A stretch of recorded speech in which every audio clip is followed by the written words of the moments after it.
नमस्कार दोस्तों, इजराइल और फिलिस्तीन के बीच में अभी बहुत ही गर्मा गर्मी का माहौल चल रहा है। इसमें इजराइल की कितनी गलती है और फिलिस्तीन की कितनी गलती है, और हमास क्या है, गाजा पट्टी क्या है, जेरूसलम विवाद क्या है, आइए समझने की कोशिश करते हैं।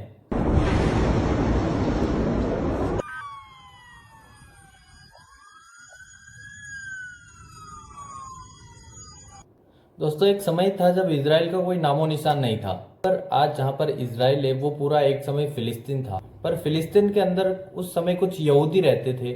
उस समय ब्रिटिश का राज चलता। जब ब्रिटेन फिलिस्तीन से निकले, तब फिलिस्तीन में यहूदियों ने एक इजराइल की स्थापना की सन 1948 में। और उस समय फिलिस्तीनियों ने इजराइल का विरोध किया। ये विरोध इतना हुआ कि ये बात यूएनओ तक चली गई। और ये बात जब यूएनओ में लाया जाता है तो यूएनओ में ये कहा जाता है कि यहाँ पर फिलिस्तीन भी रहेगा और इजराइल भी रहेगा। उस समय यूएनओ की तरफ से फिलिस्तीन में एक इजराइल की भी स्थापना होती है 14 मई 1948 में, जिसमें से 48% जमीन दी जाती है फिलिस्तीन को और 44% जमीन दी जाती है इजराइल को।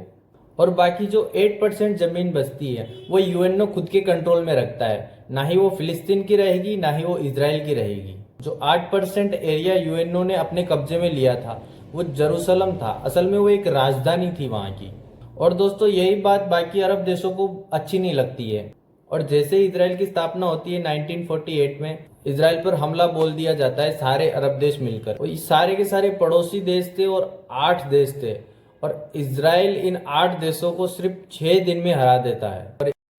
और वो सब देश थे मिस्र, Jordan, Iraq, Kuwait, Syria, Saudi Arab, Sudan और अल्जीरिया।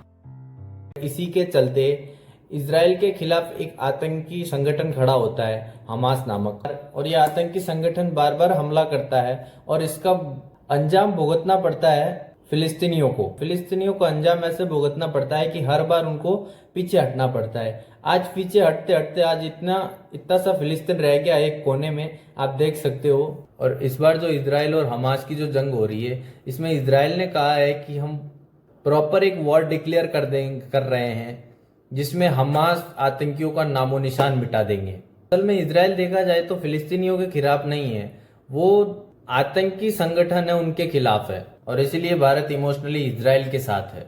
और यही नहीं, कारगिल वॉर और बालाकोट एयर स्ट्राइक, इन दोनों में भी इजराइल इंडिया के साथ था। यूं ही नहीं, मोदी जी इजराइल के साथ है अभी। और इस बार इजराइल के पास हमला करने के लिए ठोस सबूत भी है।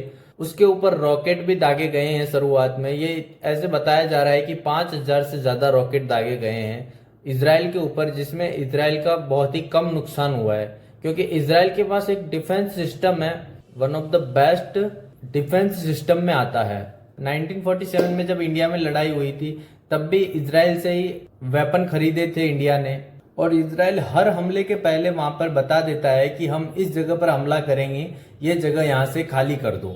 यूएनओ ने इजराइल को पूछा गया है कि आप क्या करना चाहते हो, तो इजराइल ने कहा कि हम कोई यहाँ पर कब्जा नहीं करने वाले यहाँ पर जो आतंकी संगठन है हम उससे सफाया करना चाहते हैं।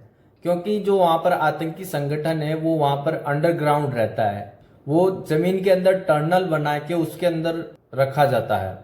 और इसीलिए ये हमास आतंकी जो संगठन है ये अभी तक इतना फल फूल रहा है, क्योंकि ऊपर की तरफ जनता रहती है और ये नीचे टनल में इनके प्लानिंग्स बनाते हैं। इसी चीज को लेकर कहता है फिलिस्तीनियों की कि ये जगह खाली कर दो।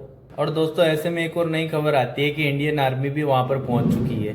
अब ये देखना है कि इंडियन आर्मी इजराइल की तरफ है या फिर इंडियन आर्मी फिलिस्तीन की तरफ है, या फिर वो वहां पर लोगों को बचाने गई है।